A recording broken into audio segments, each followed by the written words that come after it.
The national champion is clad in big orange. The pitch. Swing and a miss. That's the ball game. The national champion is clad in big orange. Pat Summit and Destiny have met 7 times before. Tonight is number 8. Tennessee Volunteers have wrapped up an SEC outright regular season title. Connect. The SEC runs through Rocky Top. Tennessee wins the SEC regular season crown for the 2nd consecutive season. The 1-0. Indiana, right center field. Rocks on the move. Rock it there. Tennessee walks it off. Simple step. Deep three. Come on now. And don't connect. Probably trying this time. Indeed. New hand there. Down the middle. Got it. On the fly. It's high and again. And he's going to take it. Touchdown, Tennessee. Hey, how much fun is this? Man, Rocky Top. This is college football at its absolute best. This is college athletics at its absolute best, man. Welcome in to another episode of the Fanatics Show. I'm Michael with my co-host Skylar. Skylar, how we doing tonight, man? Dude, we're doing all right. All right. I know some of the fans not doing so well. Tennessee Football 247 already in, man. We appreciate you being here. Says, why can't we just beat the number 1 team? And I remember him saying last week, it's sad to be a Tennessee Vol, but no, it's not. He just said he was sad last night, woke up this morning, and I was still sad. It's okay, dude. I don't know why we're so sad. We took the number 1 team in their house all the way to the last second. They were scared. You want to know why they were scared? Because look at how they partied after they won. Exactly. Like, come on. I'm telling you, look, it was a good game. I was honestly very thrilled with how we played, even with the lack of offense. We got a lot to unpack, both men's and women's. Women's got a massive game tomorrow. We're going to talk all about it. And, all right, I kind of just did the rundown for you, but third segment, we're going to talk about, were we spot on our predictions in football this year, or were we, like, way off the mark? I think it's a little bit of both, Michael. We got a lot to talk it's about. definitely a little bit of both, and we're going to be covering that over the next couple of weeks, but starting those tonight, man. But before we get into all that, Skylar, would you like to give us our presenting show sponsor? Shoot, yeah, you already see it up there. It's Chris Smith Insurance. So as a homeowner, Chris Smith was once let down by an insurance company. So he started his own agency where instead of feeling like a big company is fighting against you, you'll know that your agent is fighting for you. All insurance is not equal. Trust the Chris Smith Insurance today right here in Oak Ridge, Tennessee. Give them a call at 865-272-3387. Again, guys, Chris Smith is that agent that's not only going to find you the best coverage for the best price, he's also going to be that guy, whether it's auto or home, when you have to file that claim, when things go south, he's going to be right there at your doorstep to help you through every step of the way. Chris, we appreciate your continued support on the show. Which way you want to take this thing to start out? I mean, we going ladies first? Let's go with the ladies first. Just have one one game to talk about as far as game to talk about. recapping. But we got a big one to talk about. Man, we got a tomorrow massive night. We got a massive one. Yeah, before we get into that, I'm going to give you our segment 1 sponsor, which is Optimal Asbestos Services, your trusted environmental consulting firm in Knoxville, Tennessee. State licensed and insured, we specialize in asbestos air quality management for commercial buildings and homes. Contact Jeff Mull at 865-223-3297 or on the web at optimalasbestosservices.com. So, Skylar, the Lady Vols, as we mentioned, they only had 1 game this past week. On the road in Austin. On the road in Austin. Bam, there's the graphic. It was a game that was very similar to the way the men's game went last night. It never really got more than, 6 or 7 points either direction. Just back and forth the whole way. Not to mention, and by the way, a shout out, Kim Caldwell. Shout out to her on her baby. Caldwell. Connor, I believe. Yeah, Connor. Connor is a name. What a stud. She was not here for this game. The assistant coach was coaching, and Lady Vols almost pulled this one out for her. Just great game. What are your initial thoughts?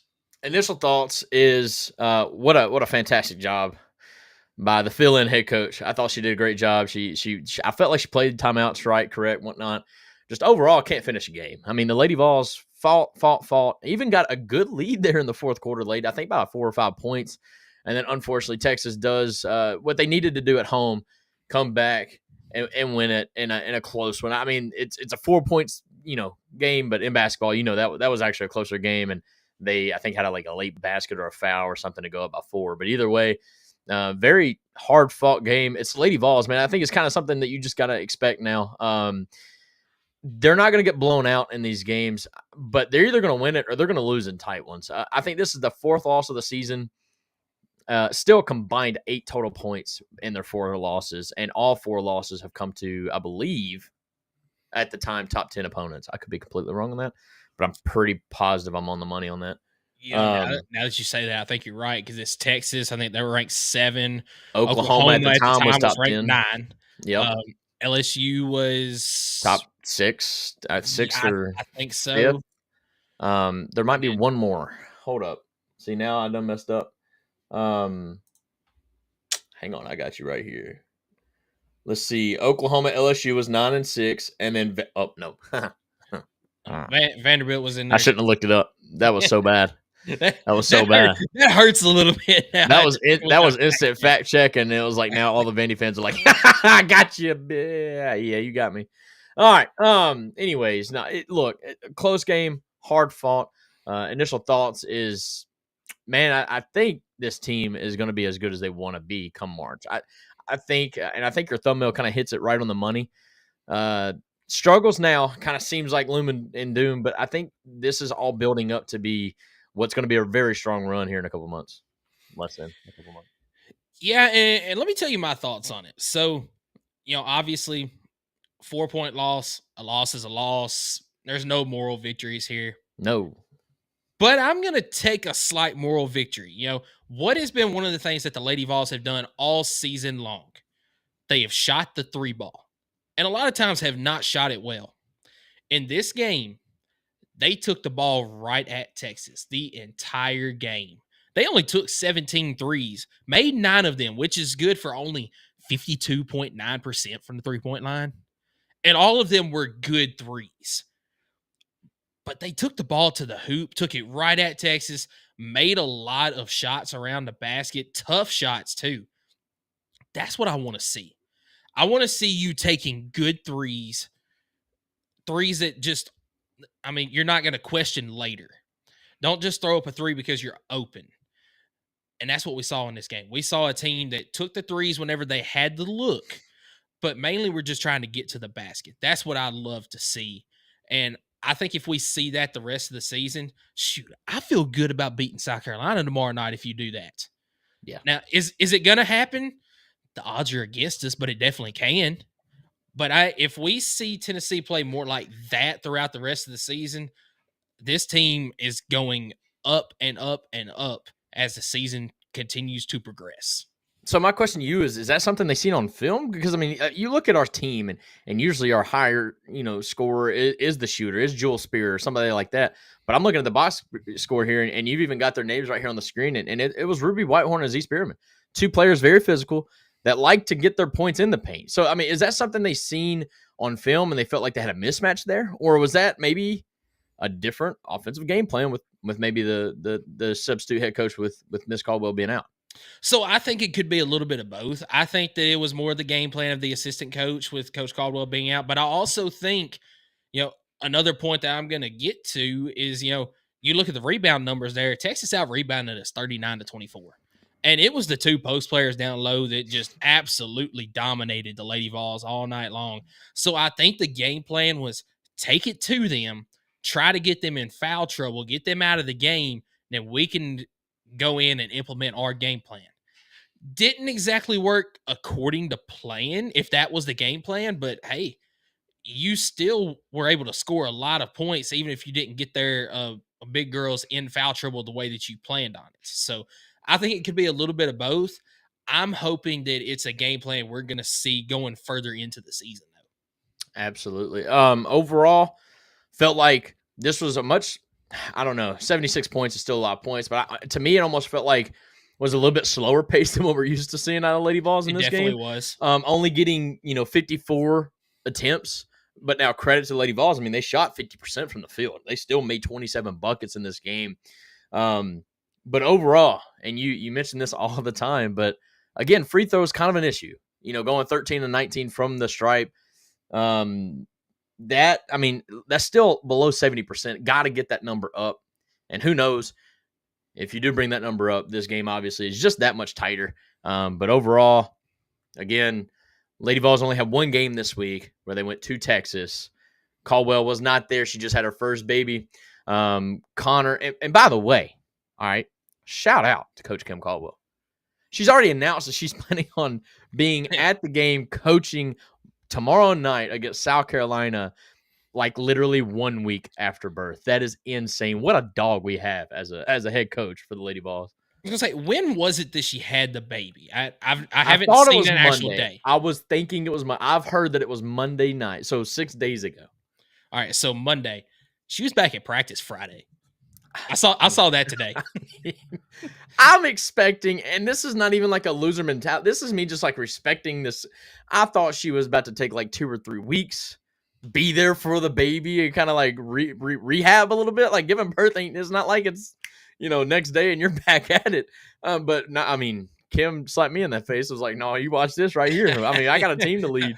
Hold my beer and watch exactly. this. But yeah, she probably had a beer after the birth. She didn't have one the last 9 months. No, but no, I think regardless, what I've seen from the team in Texas, though, is it showed me a lot of leadership, a lot of fighting that team, to know that they could still go toe-to-toe with the top 10 team in the nation and not necessarily have to have Kim Caldwell there leading them by themselves. That's crazy to think, especially in a first-year head coach situation. It's not like Kim's been able to build this team for years on years on end, and she's already established that in the locker room, already that leadership to where, like I said, they were able to go toe-to-toe with the top 10 team in the nation in Texas.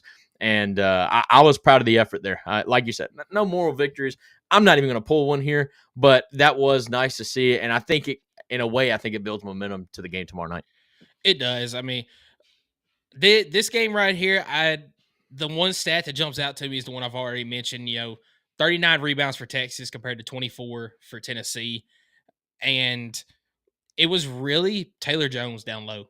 Taylor Jones on the night, 21 points, 14 rebounds. 9 of those were offensive rebounds, and I can almost guarantee, I don't have the second chance point stat pulled up here, but I would say that probably at least 14 of her 21 points were off of an offensive rebound putback. Yeah, and that just absolutely killed you. Got to do better on the boards. And then Madison Booker, man, she's good. She's very good. 26 points on the night, and it seemed like every single shot that she put up in a stretch of that game was going in. I mean, they would run a play where they're on the opposite side of the floor. They run her off a screen on the baseline, come back and throw it to her in a short corner, and it's just money each and every time. I mean, she's really good. But Lady Vols did finally adjust. We're able to nip that a little bit. I don't think she scored in the last couple of minutes of the game, but ultimately, kind of one of my fears came true in that game. I've talked about how Tennessee is undersized compared to some other SEC opponents, and that came into play in this Texas game. I mean, the height down low was just too much for Tennessee. Those second chance points really hurt Tennessee in this game. Still a lot of positives that we can look at, though. Jewel Spear didn't have her best night. She only had 6 points on the night, 0 for 2 from the three-point line, but Ruby Whitehorn stepped up in a big way, especially because Talasia Cooper missed part of this game. She got hurt at one point, had to go to the locker room, did come back out and play in the game. She only finished with 7. I mean, you only had 2 players in double figures, and that was Ruby Whitehorn and Z Spearman. But you had every single player that touched the floor did have at least 3 points in the game. Yeah. So you had a lot of contributions from the people that came into the game. And Tate Cooper, that's a big. I mean, that's one of your most, I would say, consistent players on the team. Yes. As far as being able to score from all 3 levels, the physicality she plays with, I think that probably played a role. I don't think it really necessarily dictated win or loss, but definitely a factor there. But overall, I think it's crazy to think Texas put up 80 points on us, shot 1 made 3-point field goal. That's one, playing at home, you would expect them to shoot a little bit more of the 3-ball and actually it go in just because they're at home. But the fact they were able to impose their will on the inside, they have 4 shooters, I believe, in double figures, one off the bench and Jordan Lee. But yeah, Aaliyah Moore, another one that chipped in another 11 points. But these ladies they played really good on the inside and in the paint. And like you said, a lot of those points were second chance rebounds or second chance shots from the rebounds offensively. So got to do better. Got to go back to the drawing boards. I'm sure they did that over the weekend. And got a big one. Got a big one tomorrow night against South Carolina at home. Now, we talk about how important it is to win at home, protect home court. I mean, how are we feeling about this game against South Carolina? Well, real quick, just one last point before I go for it. Before I answer that, I thought that was closing. No, you're fine.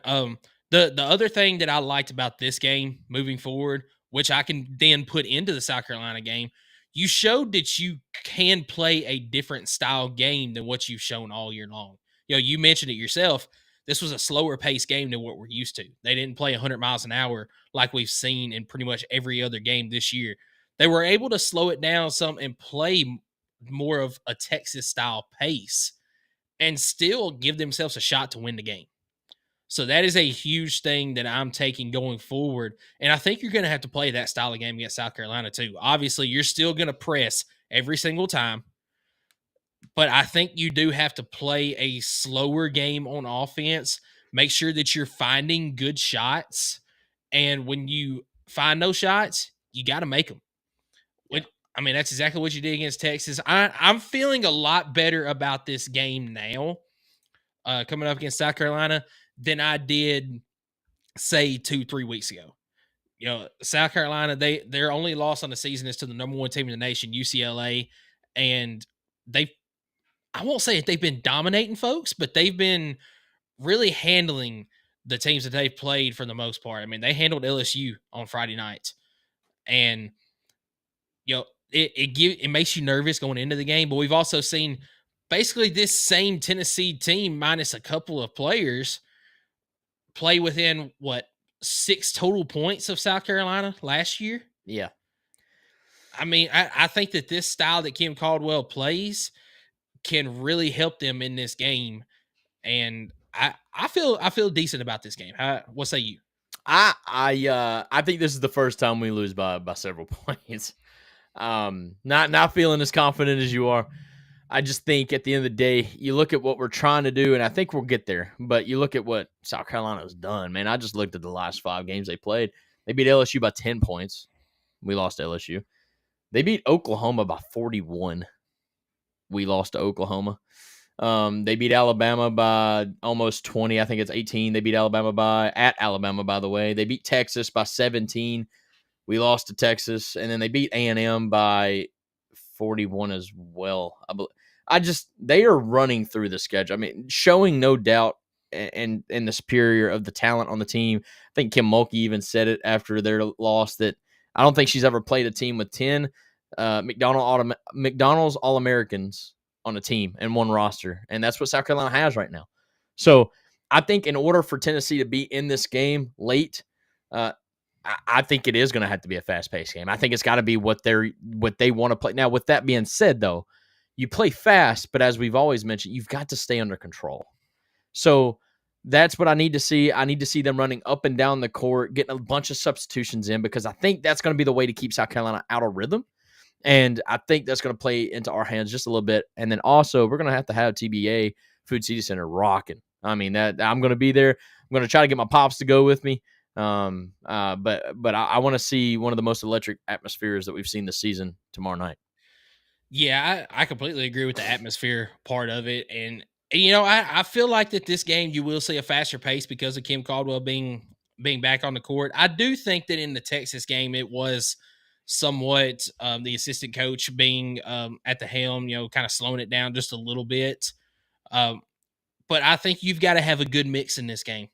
I think you want to play fast. You want to try to get those substitutions in. You want to try to wear South Carolina down.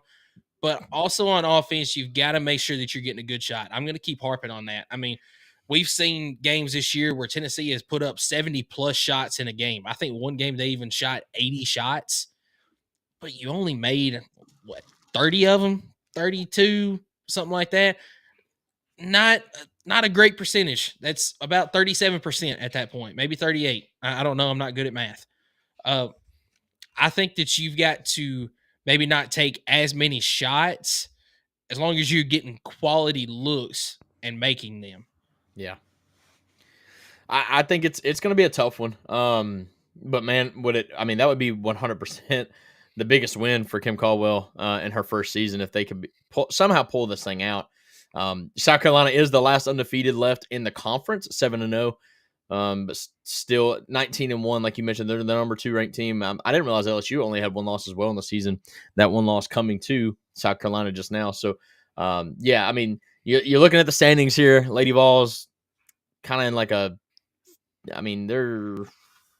tied for 8th now, maybe being 3-4. Just a bunch of teams right there at 4-3 and 3-4 for the SEC. But then the top 4 teams, Kentucky, Texas, LSU, South Carolina, really kind of assert themselves to be in the running for first place in the SEC for the Lady Vols, or for the Lady basketball in the SEC. So, I never had the expectation of Tennessee winning the SEC and ladies, in season 1 under Kim. But so far through what we've seen, have you had to have like a reset of expectations? I like to talk about this kind of mid-season, but have we had like a reset of expectations for the Lady Vols thus far? I'm going to say no. I think they're still top 5 or 6 in the conference. I mean, just looking ahead at the rest of the schedule here in the SEC, you've played a gauntlet to start with. I mean, you have. I mean, you've played top teams in Oklahoma, LSU, Texas. You did drop that one to Vanderbilt that I'm not going to say you really couldn't afford to lose, but it hurts that you lost that one.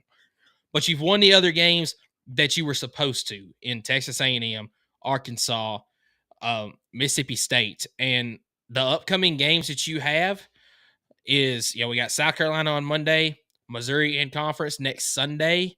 That's definitely a winnable game.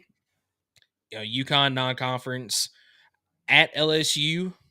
Try to get some revenge there. Going to be a tough one to win. But then here's the end of your schedule.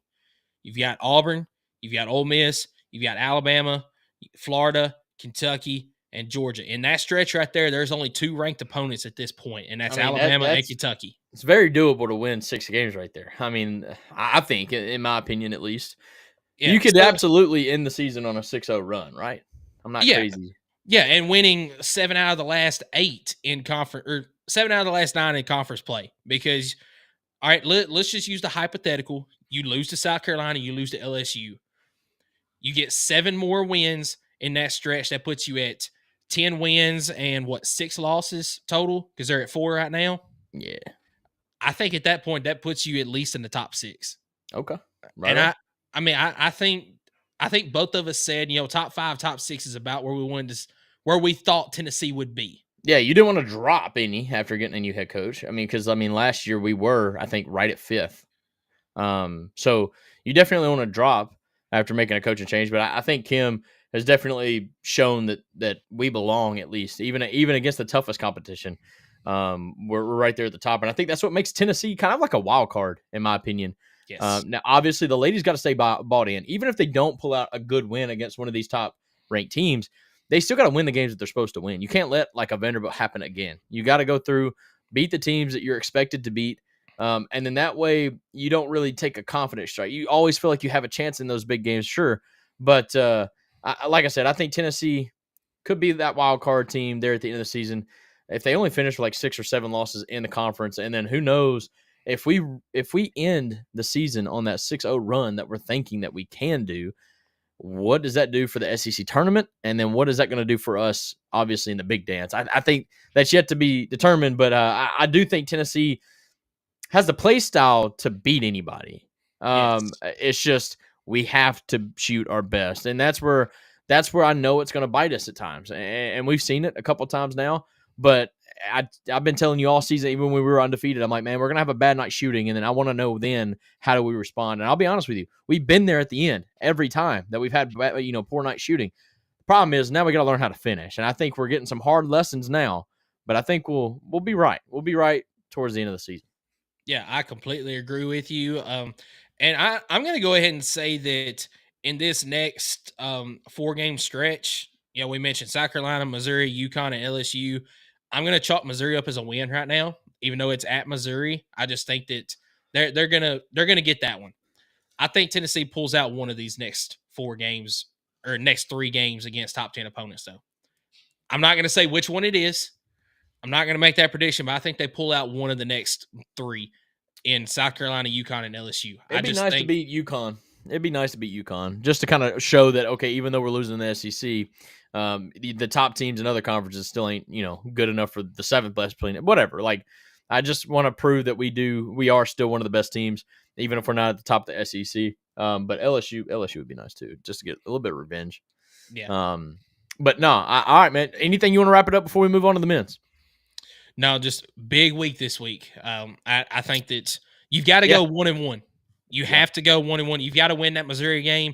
It'd be nice to see 2-0 by picking up that huge win against South Carolina tomorrow night. Absolutely. And the Lady Vols, even though they've had back-to-back losses, for each week, they've pretty much gone 1-1 the last, 3 weeks now? 4 weeks? Yeah. So just got to continue to do that. They've had back-to-back losses, but again, I don't count that same week, really, from where we do our show, or at least whatnot. But you lost to Texas. You got a tough one. Got a tough one against South Carolina. If you can't pull through against South Carolina, go beat Missouri, go beat UConn. Try to get back on the right side of things. But, I think you can't look big picture here. You got to stay focused one game at a time for the ladies because, like you mentioned, this is a pretty tough stretch. And try to steal one. Try to steal 2. Let one build up that confidence and see what we can do from there. But yeah, I like it. I think it's awesome that Kim Caldwell is going to be there on court side, coaching up them ladies tomorrow night. It'll be kind of cool to see, and I can't wait to hear the crowd when they announce her, the starting lineups and they announce Kim. Just a standing ovation. I can already see her getting for already being back. I think that's going to be a cool scene. Oh yeah, absolutely, man. All right, dude. We're ready to move on to the men's side of things. You want to give us our segment 2 sponsor? Yeah, I believe it is P&L Business Services. And excuse me while I'm killing time to pull it back up, dude, because I accidentally swiped it off. But we know firsthand that getting your monthly reporting, invoicing, bill pay, taxes, and other essential business services right is critical. That's why at P&L Business Services, we go beyond bookkeeping by providing you with everything you need in your back office so you can have your time back and the peace of mind to do what you love most, which is building your business. Behind every successful business is a great bookkeeper. Trust PNLBusinessServices.com. They are also based out of Oak Ridge. It is as easy as going to PNLBusinessServices.com to get in contact with them. As you can imagine, they are very busy in accounting and payroll as it's about tax season. So if you need them, I would suggest reaching out to them as quickly as possible. And they look, that's the lifeline of small business, right? Is knowing where your money's at and where it's going, and they can help you in all those departments. Thank you so much for your continued support.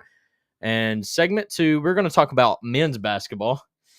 Start of the week. That has the wrong score on there. It does have the wrong score on there, doesn't it? I like that you called yourself out, though. Yeah. Producer. It's fine. Tennessee beats Mississippi State. I do know that. I don't remember the score off the top of the head. You know what? I'm going to see if I have the other one pulled up. That way I can get the correct one on there. No, you're good. You're good. I'm going to pull it up on my tab. Don't you worry. Yeah. 68-56. I was like, I felt like it wasn't a nail biter. I don't think it was a close game. No, not really. It was a good game by the Vols though. In which they only gave up 16 points in the first half. I know you're working on that, but I want to kind of talk about this game because I know that was kind of the big topic of discussion at halftime during this game is Tennessee's defense. Yeah, I do not have the other one. I'm just gonna, roll with it on this one and just pull up the stats on my side like you. No, you're good. You're good. You're good. But they did get the win 68-56. Comfortable. Didn't really, again, kept them at arm's length the entire game pretty much, but keeping these guys down. When you're up 34-16, I mean, you doubled them up before halftime, basically. It's kind of hard to kind of stay focused for that second half. But overall, 16 points in the first half, the lowest I think Mississippi State's ever scored in a half. I think we've done that 2 weeks in a row now because I think Auburn, that was their lowest in a half at 22, I believe. Either way, the stifling defense is what Tennessee leans on, and they did it very much so in this game. They did give up 40 in the second half, but at that point, not really enough to come back. Yeah, but didn't you kind of figure that Mississippi State was going to come out with a vengeance in that second half? Because, I mean, you mentioned it, held them to 16 points at the end of the first half. And when you've got guys like Josh Hubbard and RJ Melendez on this team, they're going to come out and they're going to hit some shots in the second half. You can't keep them completely quiet for 40 minutes of basketball. And Mississippi State did have 3 guys in this game in double figures and 2 more that were just outside of double figures. They really came out in that second half. Josh Hubbard led the way with 14 points. He hit 4 threes in the game, but he was 4 of 12. Tennessee held him to 4 of 12 from the 3-point line. Had RJ Melendez with 10 on the night, 2 of 4 from the 3-point line. Riley Kugel off the bench, 12 points. He went to the free throw line 5 times, hitting 4 of them. Then Kashawn Murphy with 9, Claudette Harris Jr. with 8. That ran out the scoring right there for Mississippi State. So, I mean, it was balanced, but because of, like you mentioned, Tennessee's stifling defense, it wasn't just one player that could get going in this game, which is what Chaz Lanier did for Tennessee. I mean, we were talking about last week, was it time to panic because of how Chaz Lanier had been playing lately? I said no, because that Vanderbilt game showed me some things. And he came out in this game against Mississippi State and showed that he is going to miss shots, but he's also going to find sometimes in the game where he's going to hit shots as well. I mean, 5 of 12 from the 3-point line, but he had a stretch where I think he hit 3 in a row. If I'm not Didn't mistaken. he hit the first one of the game? Like very first? Yeah, hit the very first that three was of the game. That was cool. That was cool to see. That's when you know it should be a good day. So when he comes out first possession, hit the first 3. But you're right. Went on a good little run there. Got 23 total points. 2 for 2 at the free throw line. That's what we like to see. But overall, man, field goal percentage is where Tennessee led just a little bit at 41.8% on the night. Mississippi State just only 34 basically. 3-point percentage was about the same. Tennessee was shooting at about a 36% clip, while Mississippi State was at 30. Turnovers literally almost deadlock even. Tennessee with 10, Mississippi State with 11. Rebounds, Tennessee 36-31 Mississippi State. Now, here's my thing, and I do want to bring this up. Tennessee, I do feel like has been kind of turnover prone here lately. Is that something that is raising a flag for you, or you just think that's the way it's going to be with how strong the defenses are in the SEC this year? I'm kind of leaning both ways. Yeah, it is a little bit of a concern for me. Even Zakai himself. I mean, he's kind of lost it a couple times too, which is kind of concerning, just because that's our handles guy. I mean, that's the guy you want dribbling the ball in tough situations. Yeah, I mean, this game I wasn't super concerned with it. I want to see that number between about 7 to 10. Now, when you get closer to that 15 mark, yeah, I'm getting concerned. But we don't see that a lot from Tennessee. I think it's just how strong the conference is as far as defense goes. I think that's just the way that it's going to be at times. And really, as long as you don't allow the points off of turnovers, I think that's a big key. And, that's something that we saw against Florida was, the turnover difference wasn't huge, but when you look at the points off of turnovers, that's where it really mattered. I mean, Florida got a lot of points off turnovers, and in this game, it was dead even almost. You had 4 more points off of turnovers than Mississippi State did. So as long as you win that battle right there, that says a lot. And this is another game where Tennessee won the rebounding battle. Tennessee won the game. It's kind of become a trend so far. Yeah. I mean, you're 100% right. I just look at I feel like a key piece of this offense is Jordan Gainey. When he's filling in 6-man role and he's actually having a good night, I feel like, and I tend to think that the Tennessee as a whole, as a team, is actually doing okay.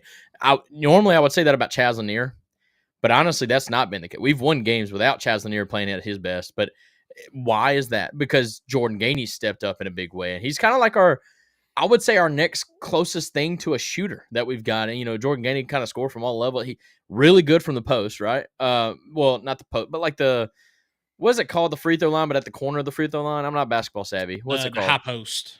Yeah, so I was close. High post, whatever. He's really good from a pop shot there with a floater kind of, but he's also, when he's hitting the 3, I mean, it's beautiful. He's got one of the best looking shots on the team. But he's also got handles. He can kind of create those shots that not everybody can. And we were kind of talking about minutes and whatnot, and we were kind of frustrated about one player in particular.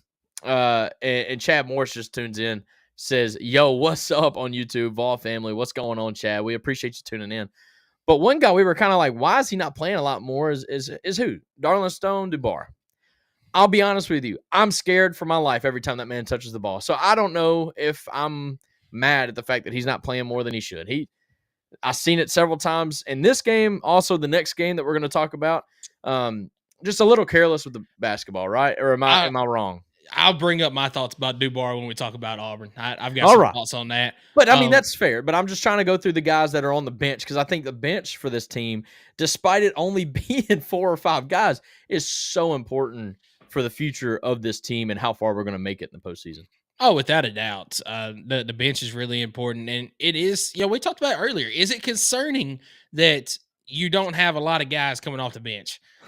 Yes Kate and Phillips, no. Jordan Gainey, and Boswell. When you're in foul trouble, I guess. But I don't know. I mean, is it like? Yeah, yes and no. I think that as far as a depth perspective of it, yeah, you want to have more guys coming off the bench in case you get in foul trouble, in case you've got injuries.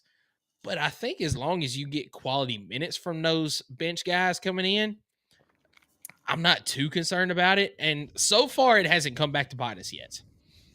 Will it? Maybe. Yet to be seen.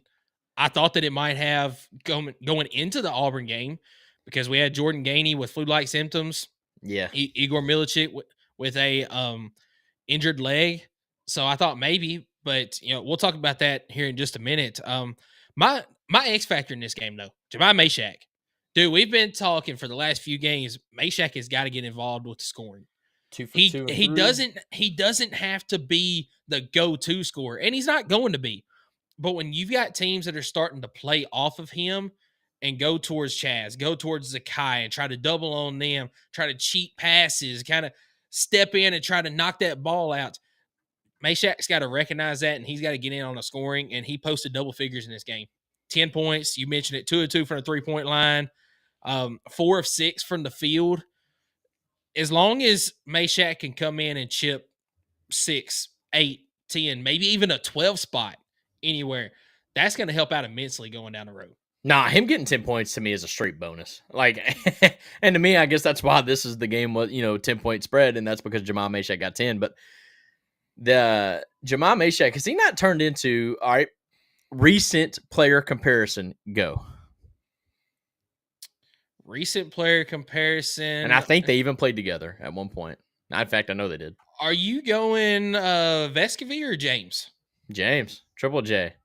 Triple J was great on defense, but my God, it just wouldn't freaking shoot at him, even though you begged him to. It's like, dude, you're wide open. Take the 3. Has he not turned into that? I swear he has. Jemai Mashack is a shooter. In fact, I watched him play a game of pig or horse or something with other guys in the pregame of this game right here. Yeah, he beat Jordan Gainey and Chaz Lanier. And they were all shooting 3s. It wasn't like he was doing some dunks or anything.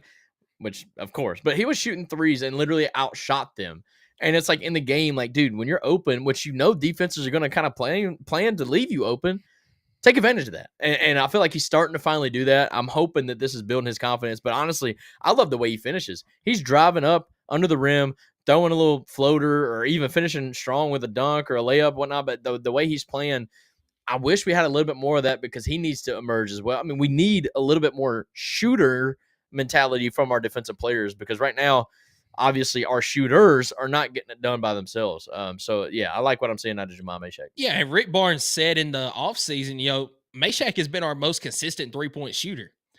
And we heard, I believe it was Jimmy Dykes for this game. He said that Barnes kind of talked to Mashack and was like, look, man, when you're shooting right now, you're just kind of throwing it up there.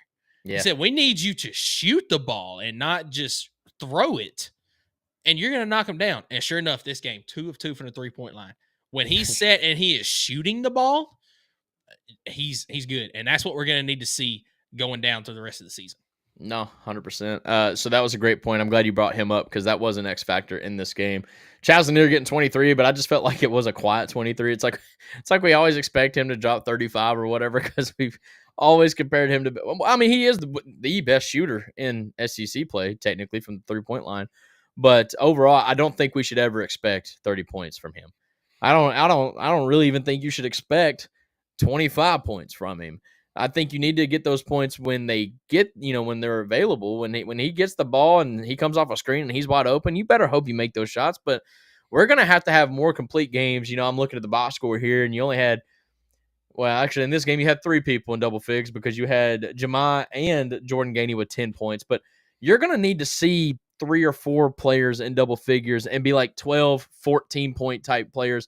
Need Igor to step it up a little bit. We need Akpara, in my opinion. Down low, we gotta play better under the rim.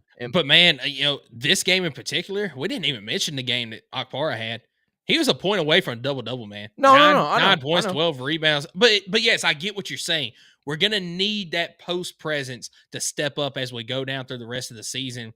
And you mentioned Igor. I'm gonna mention him in with that post presence because dude's 6'10".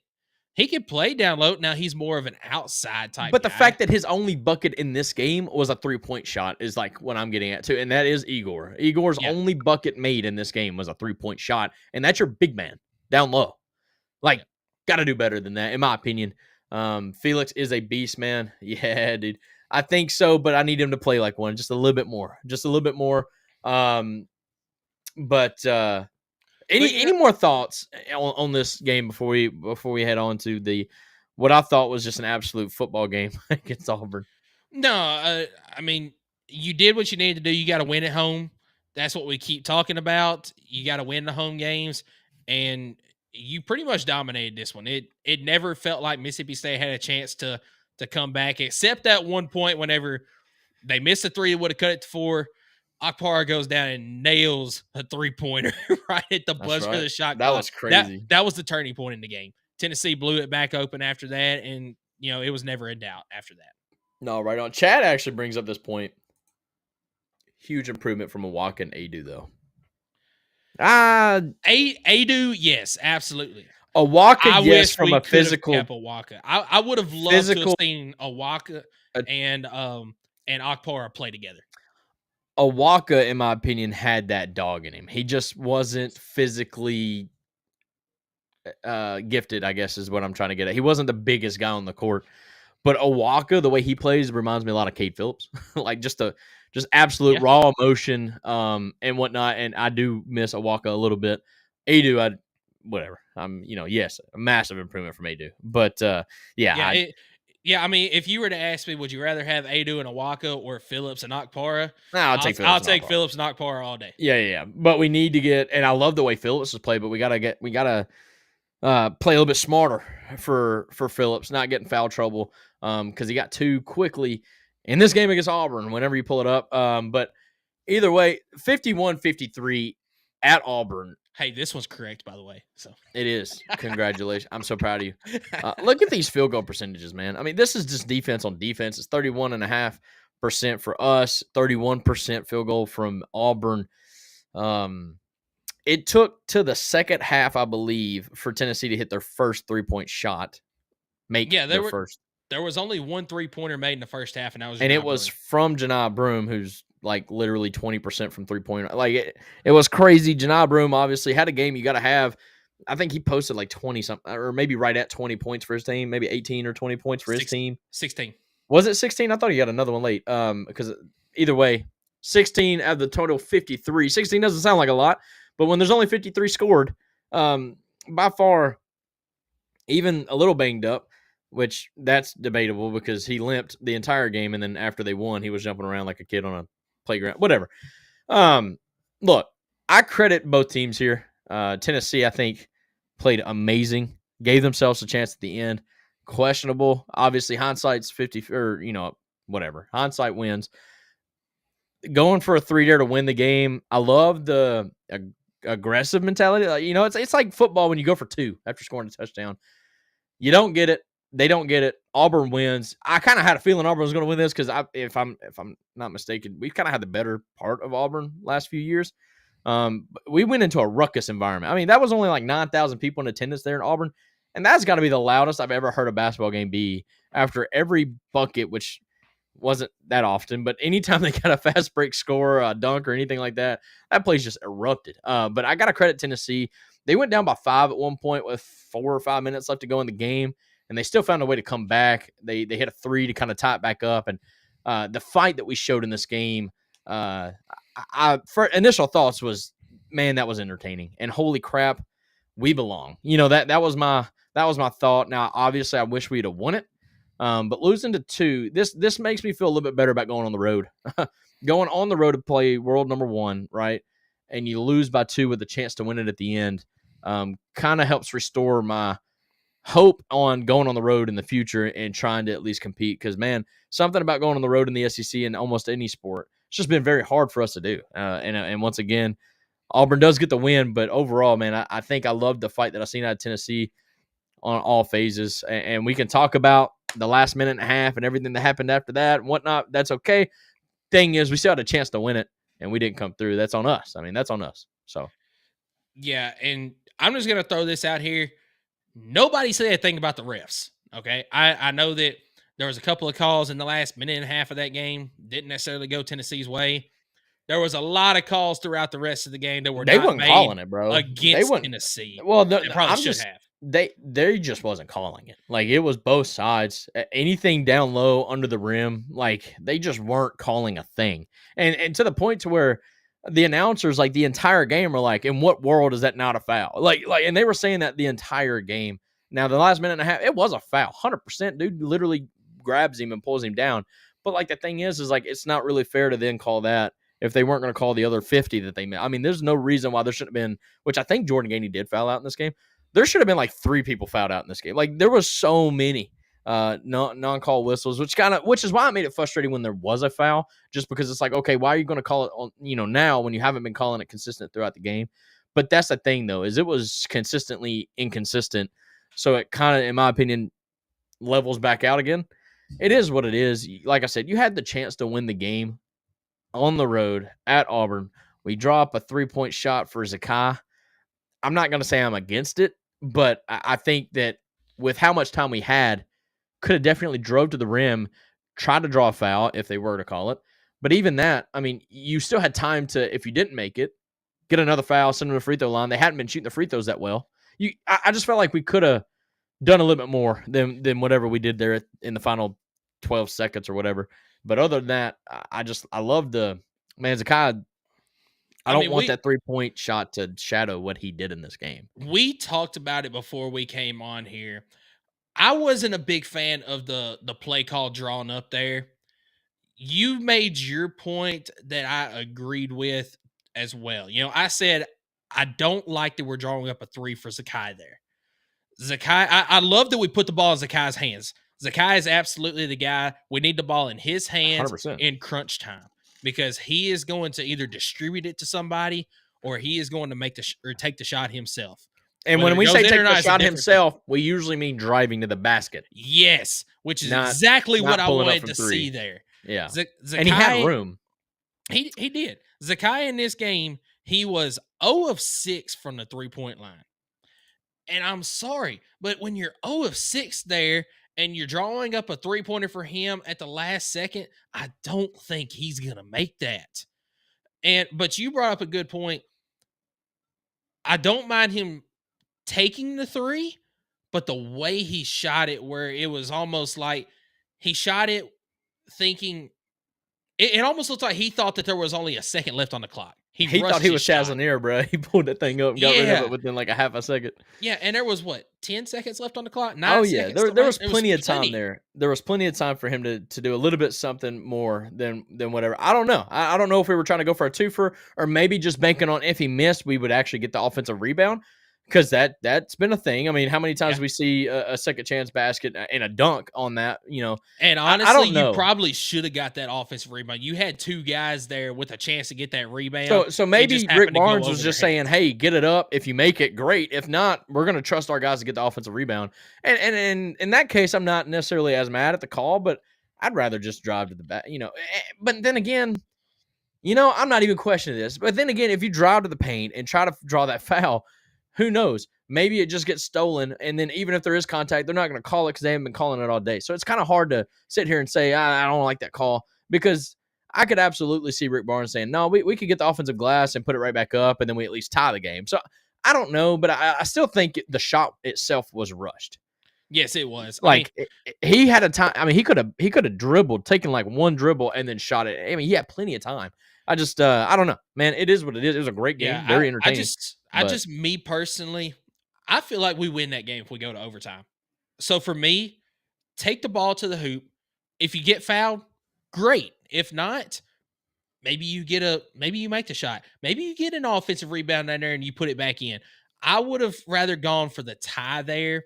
It's a much higher percentage shot, and I think you win the game in overtime. Ultimately, I think Tennessee was the more physical team in this game, and I think that the more physical team in overtime would have won this game. We definitely wasn't the flopping team or the whiniest team on the court this night. I will throw some jabs, man. The way that number 10 kid acted for Auburn was Chad Baker-Mazara. That dude is an absolute clown and a drama queen. Like he actually flopped and somehow got a call, a foul call mid-court. I mean, it was crazy. And then I seen Bruce Pearl pan to him when Zakai Ziegler got hit from behind, and it was a clear hand on the back. And Zakai does it, and he does it on purpose, and I'm actually okay with this. But he will purposely get in front of somebody and slow down to try to get them to run into him, which he does it all the time. This is not just something that he did against Auburn.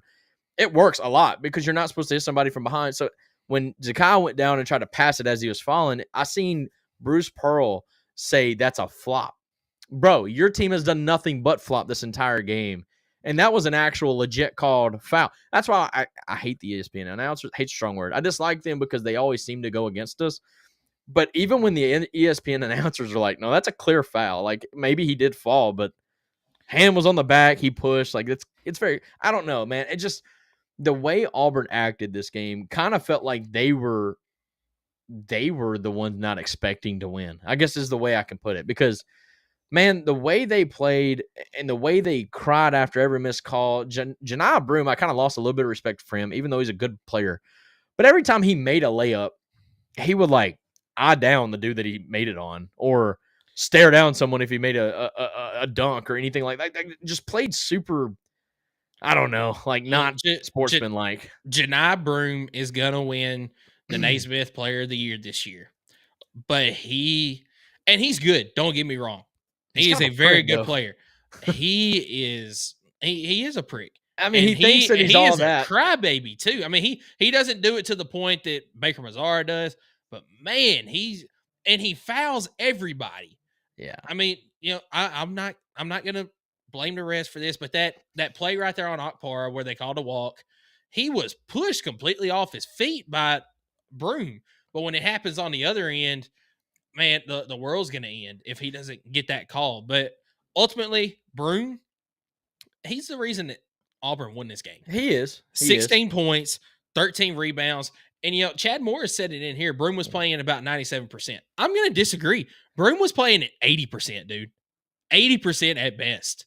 He's still very hurt. I think he's playing at 100%, acting like he was hurt. Maybe, but bro, I watch the final second of the game. He's limping. He's jogging everywhere. He's limping. He's acting like he's tough because he's playing through the pain. But then the moment they win, that dude is literally skip jumping everywhere on the court, acting like nothing's hurt at all. I'm just saying, watch it. I think he's perfectly fine. He wouldn't have went on the court. He's too valuable for that team to ever go on the court and risk a re-injury or making things worse. So I think he was playing at 100 and acting like he was, toughing it out. Which credit to him. Agree. I agree that at the end you can see him jumping around and all that, but I disagree with the fact that he's at 100%. I think that he played in this game because they needed him to. I mean, you see it. They would not have won without him in this game. And his initial injury, they said that it was at least 4 weeks recovery time before he would see the floor. I think it was 2 weeks. I think he only missed 2 games, is what it was. He missed more than 2 games. It's probably 2 or 3 weeks, maybe 2 weeks. Maybe so. But he's not fully healthy, and I think we're going to see in the next few games he's not going to play as much as he did in this Tennessee game. I think 'Cause that was you take him out of this game, and Tennessee wins by 10 plus, in my opinion. I mean, that last play on offense for Auburn where he gets a shot blocked, gets the rebound, finds the wide open Miles Kelly in the corner, which, by the credit way, to him for making Miles that shot. Kelly, dude, I mean, he made 1 3-pointer in the game before this. He was 1 of 4 or 1 of 3 from the 3-point line and just knocked down 3 from the corner. In a game where you've kind of held him in check at 3-point the entire game. You know, yeah, exactly. They were 2 of 19 before that shot, and then he makes it. But Chad says Broom equals Zach Edey equals Patrick. But y'all brought up the ESPN announcers. I'm not gonna go on my rant about them, but I cannot stand Jay Billis, man. And that's who we had last night. I love Jimmy Dykes. Jimmy Dykes he's a great announcer. Love that guy. Cannot stand Jay Billis. Is Dykes or Billis the one that's got the daughter as a cheerleader Dykes. for us? Jimmy Dykes. Okay, good. I was like, I like him. But even before his daughter went to UT, I like him. I always have. Yeah. But Jay Billis, can't stand him. There's my ESPN announcer rant. Cannot stand Jay Billis. Well, but, all right. Any got, final thoughts? Any final thoughts on this game as far as execution, game plan? Is this help? Does this hurt Tennessee moving forward? Anything like that? This definitely helps Tennessee moving forward, seeing that you can win this type of game, because they absolutely can win and probably should have won this type of game. I think it helps them going forward. You see what you can get from other players. Dude, Akpara showed that he could play in this league. I mean, he didn't have his best game, but man, going up against Janai Broom the way he did all night, he had 6 points with 9 rebounds in the game, 2 blocks, 2 major blocks in this game. He showed that he can play, and I think that's going to be huge going forward. I think, Milicic didn't have his best game either, only 4 points, but you can see in the timeouts, he had 2 pieces of toilet paper in his nose where his nose was bloody. He's like, I'm not coming out of this game. He couldn't afford to come out of this game. Yeah, toughness. Yeah, I think that's really going to help him moving forward. You mentioned Cade Phillips is going to have to be a little bit smarter when he goes into the game. But I don't want that to take away from his effort. That's the thing, though. That's a fine line. Absolutely, yes. But real quick before we move on, Darnell Dubar. This is a guy that I just think this conference is a little bit too much for him at this point. I'm not going to look for him to come in and be that second scorer like I've been asking for all season long. I think that the game is a little bit too quick for him at this level. I just don't think he's quite getting it. And I don't fully blame that on him. This dude had a rough offseason and rough start to the season with the personal tragedies that he went through at the beginning of the season. And I don't know the exact details of them. I don't need to. But the tragedies that he went through at the start of the season, you got to know that's weighing on him. And it also hurt him on the court as well because he wasn't able to prepare the way he needed to going into this season.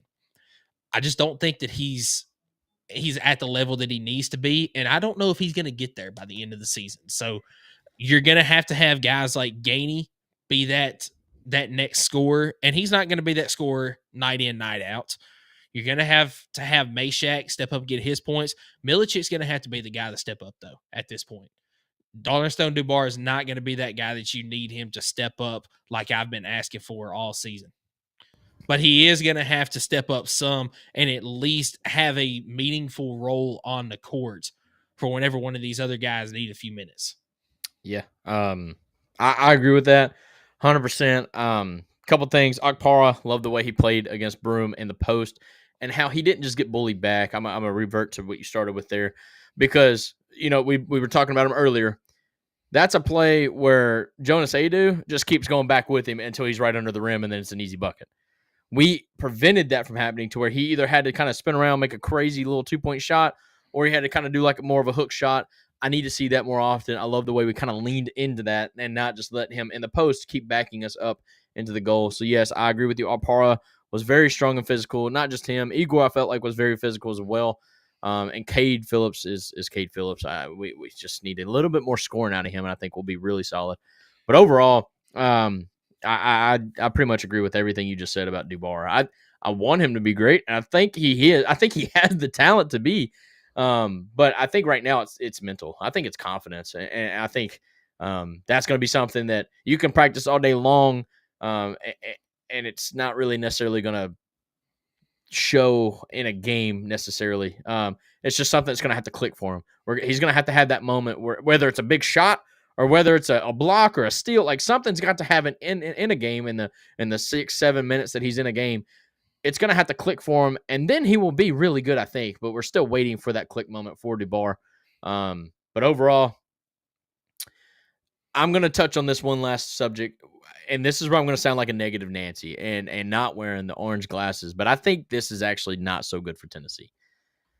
Tennessee played the exact game you had to play to beat the number one team on their court, and they got that game, and they still weren't able to finish.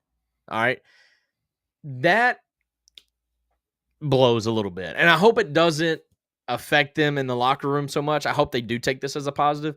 But me as a fan, I'm like, man, if Auburn makes, 5-10 more buckets that they absolutely could have made. They had several open threes, open twos that they just missed, as good as our defense was. But I think our good defense is what rattled them into not making those shots. So I do want to give credit where credit's due. But if Auburn is shooting the ball better at home, man, this could have been another 10, 15, 20-point game that you lose by on the road. Now, again, credit to Tennessee. That didn't happen.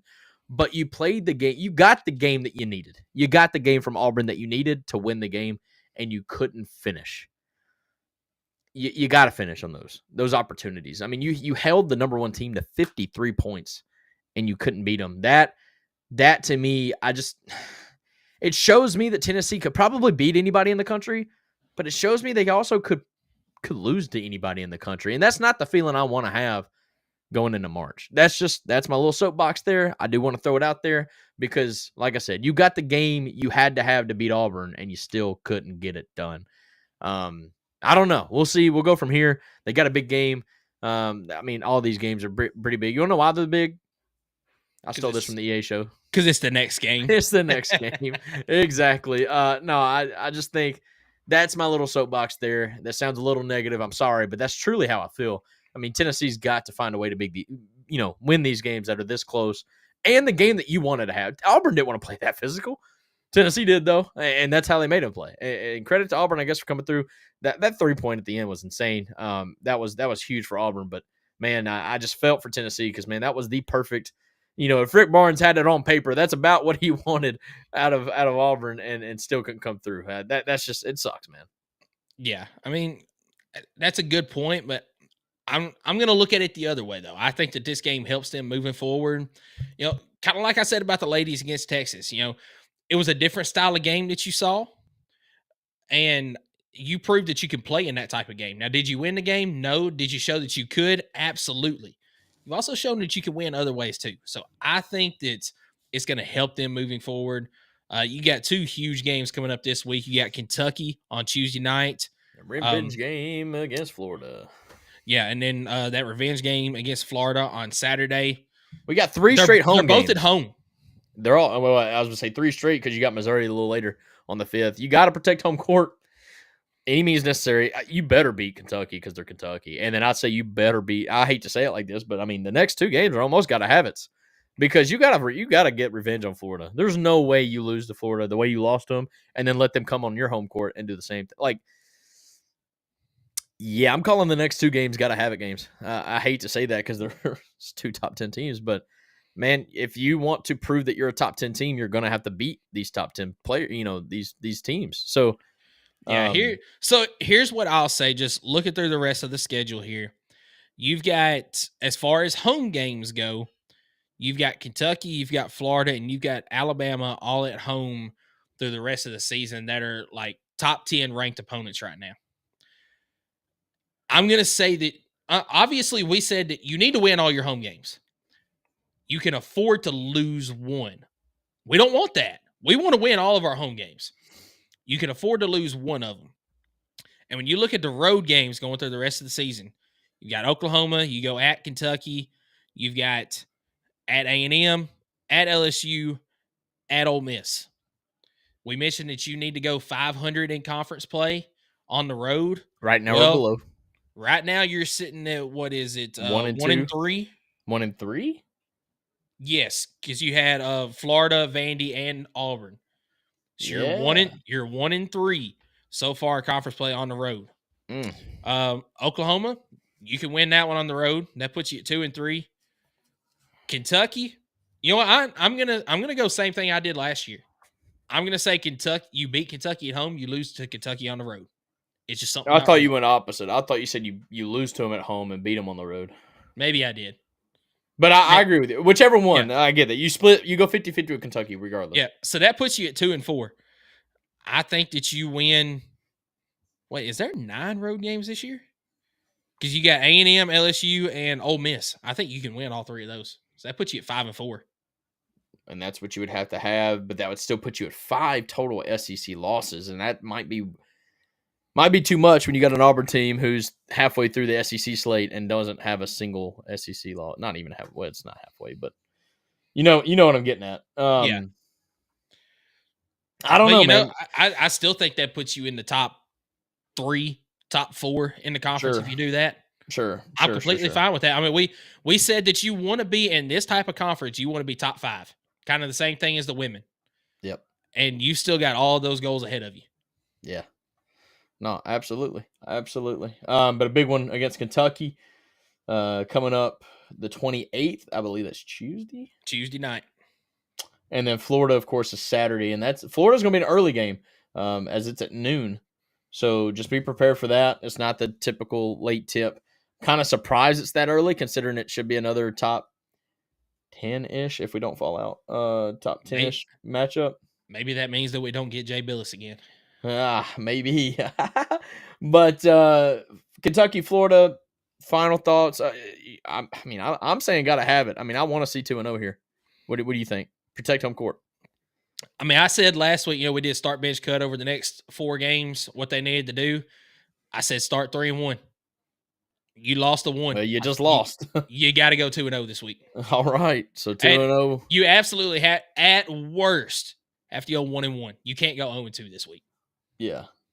Yep. I agree with you there. Well, got a big one against Kentucky Tuesday to kind of get the things rolling, but Kentucky is, again, an offensive juggernaut as they've been scoring a lot often, but hopefully, at the end of the day, they're still our son. They're still little brother, whatever you want to call it. I mean, we still own Kentucky, so hopefully that comes through once again, and we ain't got to really worry about it. So, no, man, good segment there. You want to give us our segment 3 sponsor, so we kind of talk about our predictions. Were they good? Were they bad? Or were they right in between? Yep. So our segment 3 sponsor, it is Kaizen Painting. Do you want a colorful life? Kaizen is a painting and drywall company that provides residential, commercial, exterior, and interior services. At Kaizen Painting, we understand the importance of a beautifully painted home and properly installed and repaired drywall. We're here to bring your vision to life. We care about providing you with a personalized, efficient, and quality service. Contact us for a free estimate at kaizenpainting.com. Color your life the Kaizen way. So Skylar mentioned it. We're going to look at some of our schedule predictions from this past season. How did we fare in those predictions? And we're going to go from what ended up being the bottom of the conference to the top, which means we are starting off Mississippi State. Oh, and I was a little bit off on Mississippi State. I was very high coming into the season on Jeff Lebby. I thought it was a great hire for Mississippi State, but ultimately just the turnover from don't even remember his name now. That was the head coach before him. It's basically an interim, but he became the head coach. It was, Zach Arnett. That was his name. The turnover from him to Jeff Lebby was too much. I thought that they found something towards the end of the year with their quarterback. True freshman? Yeah, I think he's going to be good. Quarterback. I think he's going to be good. Van Buren? Yeah. Yeah, Van Buren. He's going to be good. Kind of gives off a Dak Prescott vibe. A little bit, his stature. Yeah. Yeah, a little bit. You've got to find something on the defensive side of the ball, though. You got to improve there. As you can see, 2-10 overall 0-8 in SEC play. The FanDuel win total at the beginning of the season was 4.5. Did not reach that Did mark. not reach it. Oh man, Um, there's a lot of people that lost money on that. I'm sure everybody slammed the over. This guy's. Yeah. But so Skylar, you've got the screenshot of kind of what you predicted as far as wins and losses this year. How off were you on some of those? Yeah, so I had Mississippi State obviously going 4-8, but I only had them going 1-7 in the conference, and they went obviously 0-8. So I wasn't terribly wrong. I thought they were going to pull one out at Arkansas or home against Arkansas. I thought that was going to be a good matchup. I kind of thought in the preseason we kind of thought Sam Pittman was going to be on his way out at this point in time where last year was just not good for Arkansas. They kept him, and we kind of thought maybe that's just 1 year too many. We were completely wrong. Arkansas ended up being a solid team. Not great, but solid team. But them losing at Arizona State early in the year kind of is what threw mine way off. I didn't think I was going to say, turned out, Arizona State went to the college football playoffs. Well, I was wrong on Arizona State. This time, yeah. so. Well, I mean, I didn't know who their quarterback was, and I'd really never even heard of the running back until the playoffs, really. I still didn't even know about Cam Scatterbo. But he had a great season. But, yeah, losing to Arizona State really threw this thing into a woozy. But Toledo was the bad one. Yeah. Yep. Their only 2 losses were to Eastern Kentucky and UMass. You mean wins? Yeah, my fault. Their only wins were against. To me, that's almost like taking a step back from Zach Arnett. Either way. Yeah, it was. They were competitive in some of these games. It's not like they just absolutely got ran through, right? No, exactly. And I think that the future is brighter in Starkville than what that 2-10 overall record looks like. Obviously, you can see there. I predicted 6-6 on the season, and I had them going 4-0 to start the season. That went completely sideways as they were 1-3 to start the season. I had Mississippi State 2-6 in conference play with wins against Florida and against Arkansas. Neither one of those happened, obviously. Then the only other win I had was against UMass. I feel like that there is there's definitely some rebuild needed, especially on the defensive side of the ball. But it was also a tough schedule that they had this year. You play against Florida, who we also thought at the time, hey, Billy Napier's going to be out by mid-season, at least by the end of the season, and Florida ended up having a decent season. He's coming back next year. You're on the road to Texas and Georgia in back-to-back games. That was rough. Yeah, that was really rough. Then you play Texas A&M to follow at home. Not great. Arkansas, you mentioned, turned out to be a much better team than what we thought they would be. Go on the road to Tennessee, played them tough, but I think they stayed within 2 scores of Tennessee, I believe. Yeah, two scores, and then you finish off the season against Ole Miss. And what that was a close game, was it not? I don't even remember at this point. I don't remember, bro. The Ed Bowl wasn't on that Thursday night or whatever that it usually was on Thanksgiving night. That's what threw everything off. Yeah, I didn't even watch it. So, but no, all right. So I don't know, and I haven't been keeping up, but do we want to make this sort of a company? I don't care if we win or lose or anything, but do we want to keep count with how far we were off on our predictions? That's what I want to know. We can. We can have a little. So is it like golf where you count it up and take the lowest score? Yeah. That's what it would be. So at this point, you are +2. I'm +4. You don't even have to say plus because it's going to be a plus regardless. There's no way you could go minus on these because you can't. True. Either way, yes, you're 4. I'll be 2 because that's how far off we were. And then it's like golf. We'll just see who's got the least amount of points at the end of it. All right. So what's the next team? Who was the second worst team in the SEC? Because no. We got to talk about. Well, no, you did talk about yours. Never mind. You went 6-6. Yeah, my fault. So who's the second worst in the SEC here? Little brother. Little brother is the second worst. Dude, we both sucked on this one. Yeah, but to both of our credits, we both said that the floor for this team was 4-8, and that was absolutely what Kentucky was this year. They were at their floor. Just we're not good this year. What I love is all the hate we took in our videos for Kentucky. Like, are you serious? This team beat Florida last year. There's no way they're going to be 6-6. Like, they 8-4, 9-3 at best. And I'm like, all right. And crickets, brother. Crickets. Yeah, And I pulled up some of those comments earlier. Did you? Remember during our therapy session at the end of the season, and yeah, they were pretty hilarious. Mar Stoops. And when's the last time he went 4-8?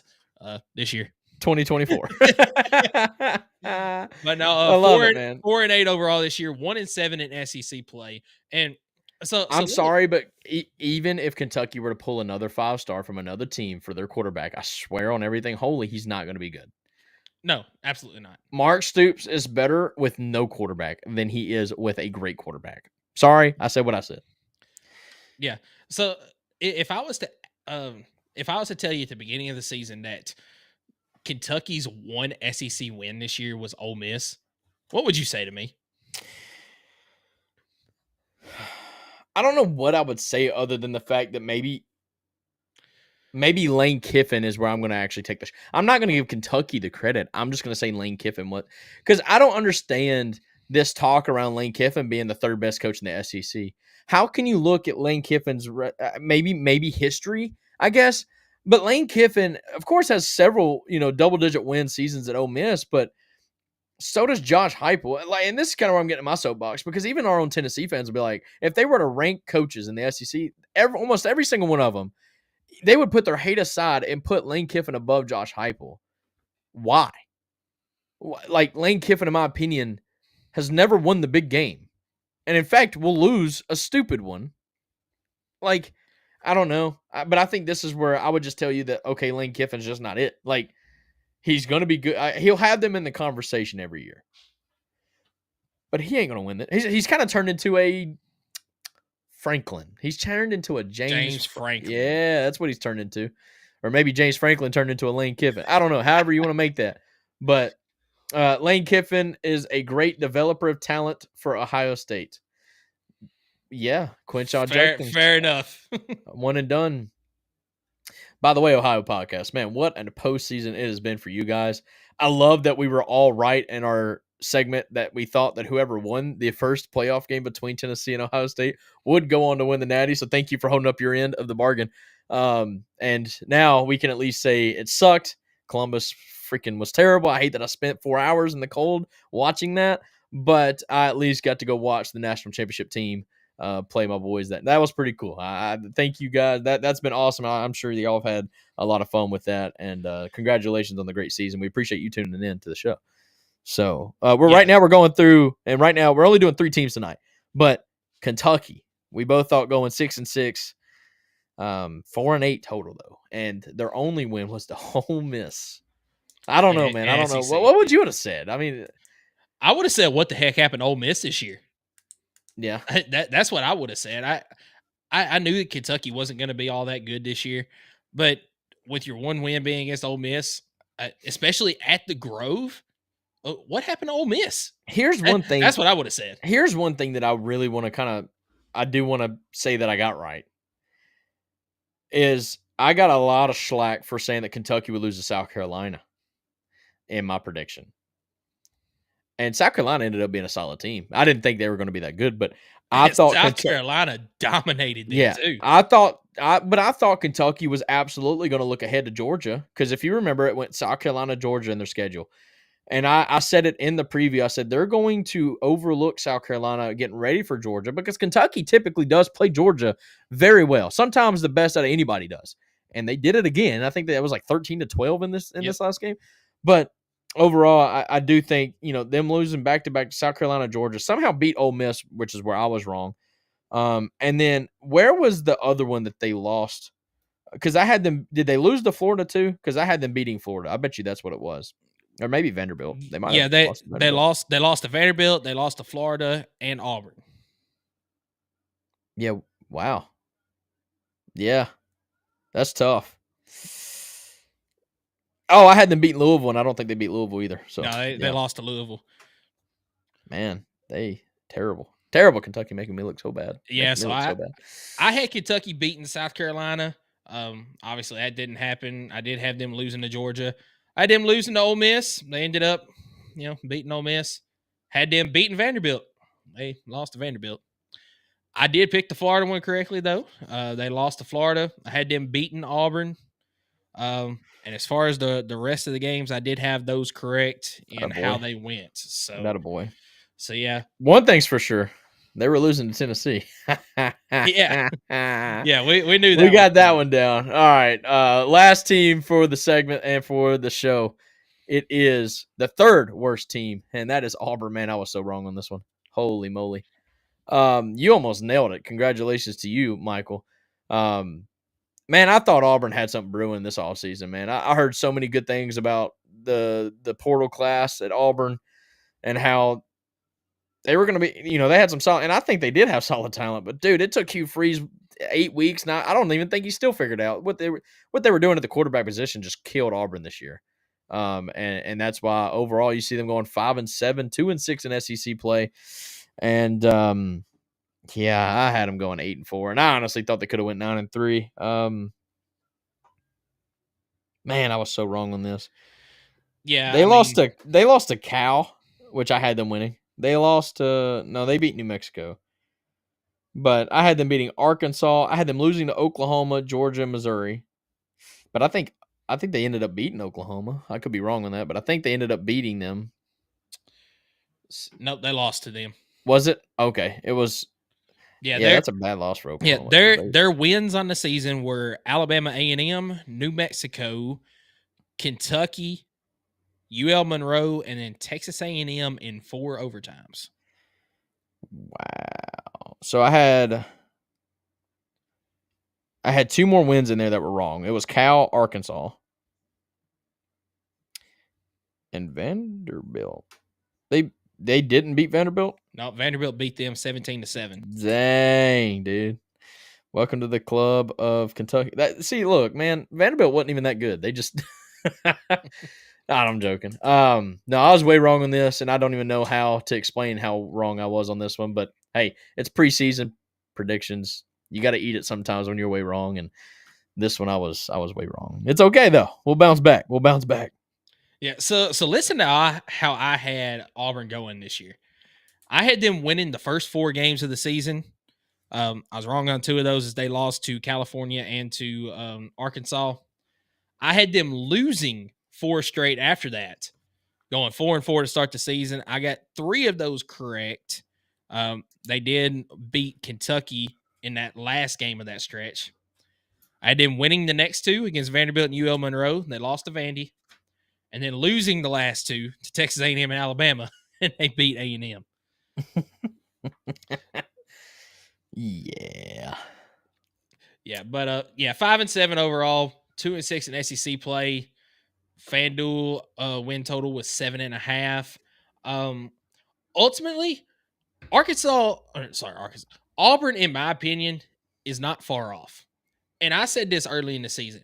If they had a quarterback that could get the ball to the talented wide receivers that they have, this would have been a much different Auburn team this year. And I'm going to stand on that statement right there. If they've got a quarterback, then I think that this season goes much different. And didn't they just pick up Jackson Arnold in the portal from Oklahoma? I think so. Arnold, he's not the best quarterback, but he's not bad at all. I think he's all right, man. He's just young, dude. Everybody just expects these young quarterbacks to come in and play like Bryce Young or whatever. I think that's a little bit, I don't know, man. There is a developmental phase that these kids kind of have to go through, and I think he'll be all right. I'm going to look at Bo Nix. I'm going to say it right now in the spring. I think this next season is the season that Arkansas takes that step forward. I think a lot of people were a season early on them. I think this next season they take that next step forward. You got a quarterback that's got a track record of being decent, being pretty good. He can actually throw a forward pass. And I think that's huge when it comes to the talent that you have at wide receivers. They've got a good defense too. So I think this next season they take that step forward. I think most people are just a year early on Auburn. Right on. So quick review here before we jump off. We go through these, and boy, you really went out on a limb on all these teams. You went 6-6 for all 3 of them. So Congrats. I didn't even realize I did that. Yeah, you went 6-6 for every single one of them. I had 4-8, a 6-6, and an 8-4.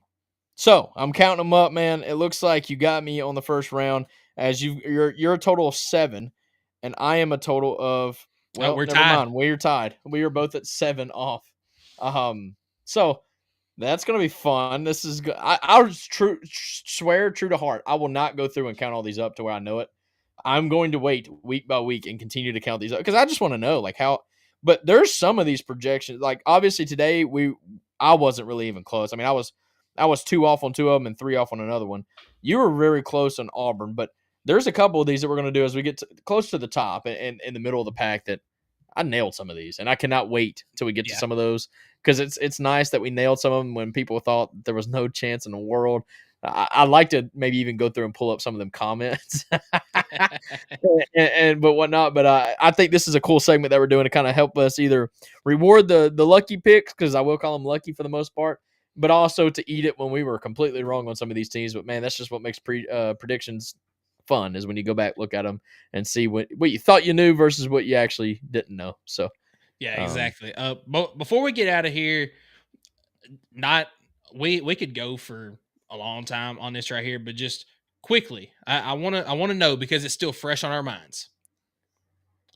What's a change that you would make to the college football playoffs? This is so easy. No automatic bids for the conference champions. That's not even no automatic buys for the conference champions, not bids. I think they should absolutely be in the playoff. But when you have Boise State, Arizona State getting buys, and you got teams like Ohio State and Tennessee playing each other in the first round, like that just to me doesn't even make any sense whatsoever. And I think the playoff kind of proved that when you watch the second round. But every single team that got a bye, by the way, lost in this last playoff. Yeah.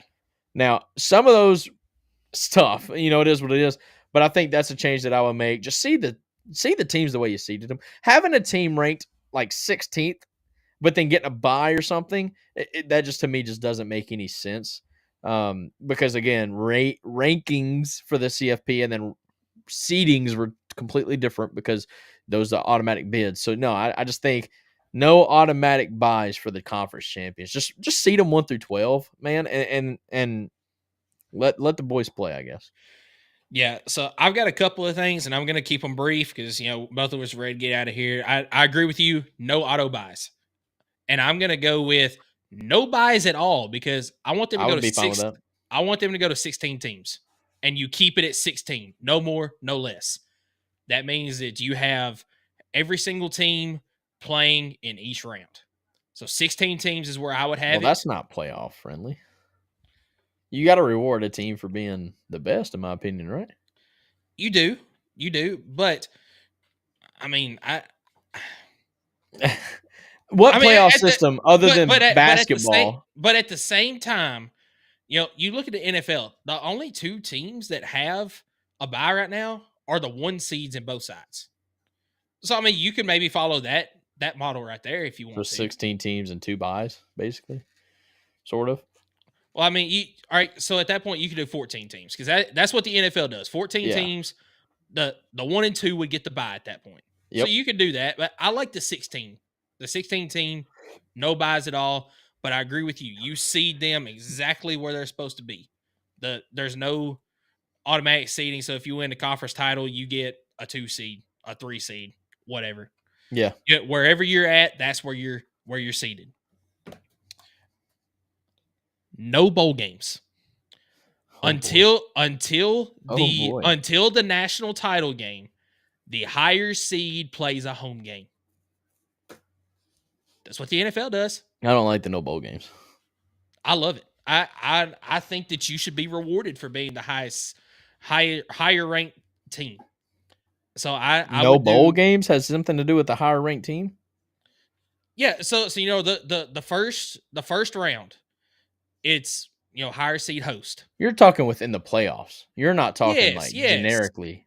Yes. My fault. So you're saying, okay, you're saying no neutral site games throughout the entire playoffs until maybe the championship game, I guess? Correct. The championship game played in Atlanta, played in Dallas, play it in Arizona, play it wherever. All right, I think I could somewhat get behind that, but I was like, no, I like bowl games, but I see what you're saying. No, Yeah. I love the bowl games, but I don't know, man. It'd be hard because at that point you're talking about getting rid of the Sugar Bowl, the Rose Bowl. I mean, you would have them on a rotation, but man, that would kill some. Like I don't know. Keep those games, but don't use them in the college football playoffs.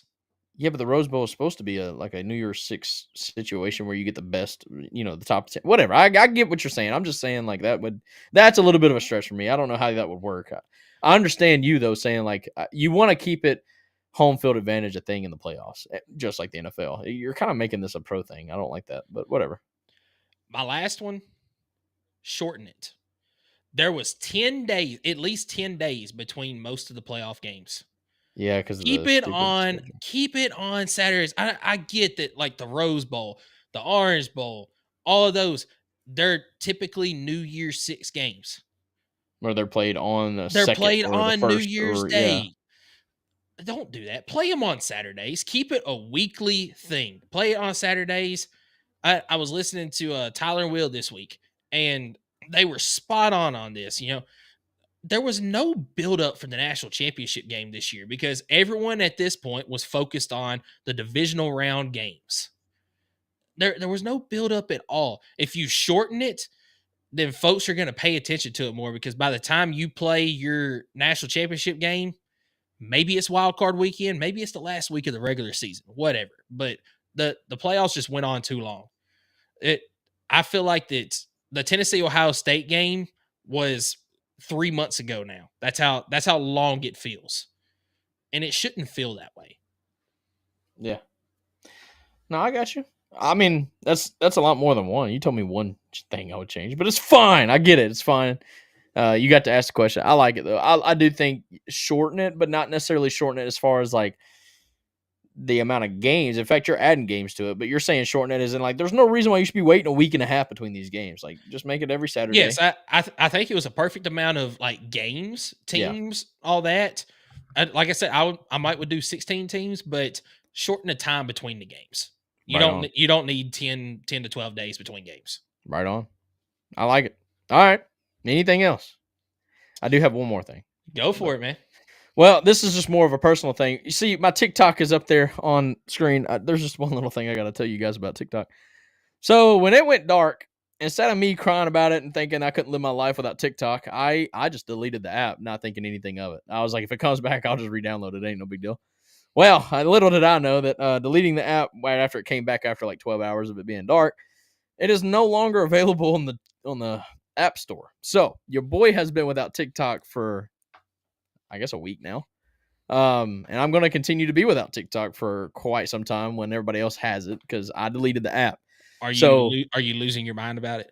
No, I'm just letting my people know that they're like, hey, why are you so quiet on TikTok lately? And it's like, well, I don't have it. Like, there's no way I can get into it. I probably could, maybe, sort of.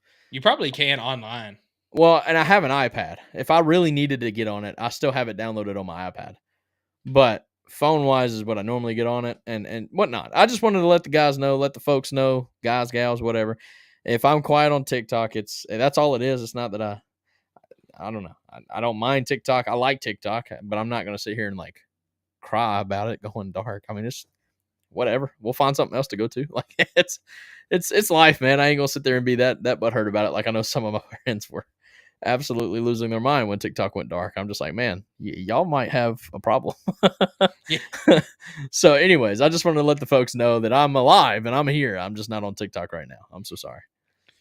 Yeah, but ultimately all I've got left is, watch some good basketball this week. There's going to be some good basketball. Lady Vols playing. I'm going tomorrow night. It's going to be so fun. It's going to be electric tomorrow night. You want to see what I'm wearing? Let's see it, man.